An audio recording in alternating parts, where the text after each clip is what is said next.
ভাই আসসালামু আলাইকুম। ওয়ালাইকুম আসসালাম। কেমন আছেন? আলহামদুলিল্লাহ ভালো আছি। কি করছেন? এই যে শশা নিড়ানি দিচ্ছি। আচ্ছা, এটা শশার ক্ষেত তো, তাই না? শশার ক্ষেত, জি। আচ্ছা, নিড়ানি দেওয়ার পরে কি করবেন? সার দিতে হবে। সার দিতে হবে। কি সার দেবেন?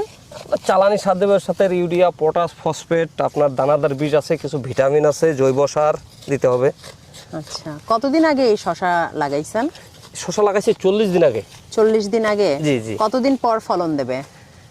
মনে করেন আপনার টোটালের এটা 60 দিনের ভিতরে ফলন দেবে, কিংবা 50 দিনের ভিতরে যদি আবহাওয়া ভালো থাকে। আপনার শশা খেতে তো দেখতেছি যে ফুল চলে আসছে। জি, আসছে, ফুল আসছে। আচ্ছা, কতদিন পরে এটি তুলতে পারবেন? আর 10 থেকে 15 দিনের ভিতরে আমরা এটি তুলতে পারবো। 10 থেকে 15 দিনের জি। মধ্যে। এখন শশার বাজার কেমন? বাজার এখন তো বাজারে শশা কম, এই জন্য বাজার আপনার 50 থেকে 60 টাকা কেজি, 50 থেকে 60 টাকা করে জি, কেজি। জি। আপনি যখন তুলবেন তখন আশা করা যায় এমনই দাম থাকবে নাকি? থাকতে পারে ইনশাআল্লাহ। ও, তার মানে ভালো দাম আশা করছেন? ভালো দাম আশা আপনি। করি, জি, জি। ইনশাআল্লাহ আপনি ভালো দাম পাবেন। ইনশাআল্লাহ।